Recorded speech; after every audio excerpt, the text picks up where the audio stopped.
If you are ready for some new energy in your life, welcome to the newest human design transit. And if we don't know each other, hello, my name is Maureen Webb. I am the creator of SoulStar Mapping, and we have a new transit. And I'm not gonna lie, I'm pretty excited about it because it activates a whole bunch in my chart. So last week, the sun was in gate 62 and the earth was in gate 61. The last 6 days was really a week of finding clarity, of taking the insights that had been quietly growing within us and giving them words.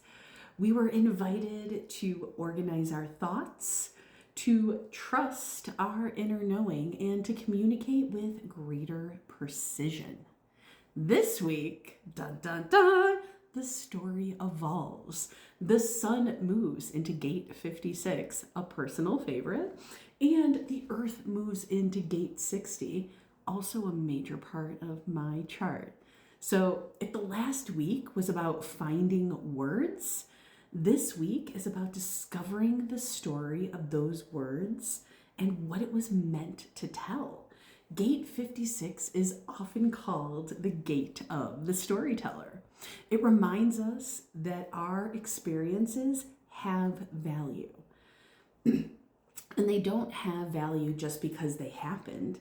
They have value because of the wisdom they leave behind.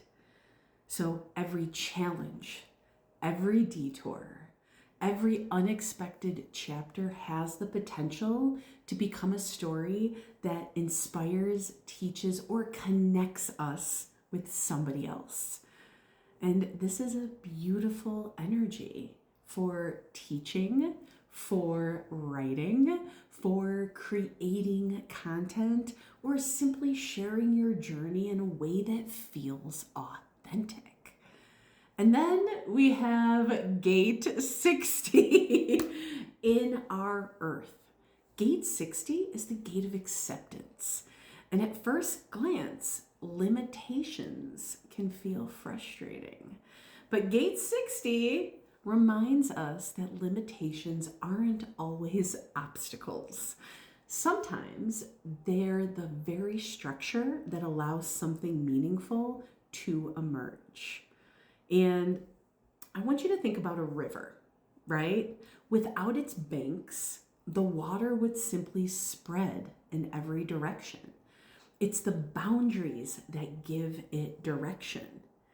And this week is asking us to consider, where are the limitations in our lives actually helping us become more creative? Maybe asking yourself, where is life taking me to work with what is, instead of wishing that it was different? And I really love how these two gates support one another this week.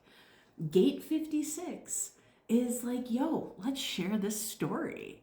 And then gate 60 is like, we also have to honor the path that created it. Because often the most meaningful stories aren't born from perfect circumstances. They're born from the moments that stretch us, that shape us, and that taught us something we couldn't have learned any other way. Last week, we found the words, and this week, we discover the meaning behind them. If you have gate 56 or gate 60 in your chart, consider this your invitation to observe how these energies meet your design over the next 6 days. And in my next reel, we're going to explore the different ways this week's transit may be interacting with your human design.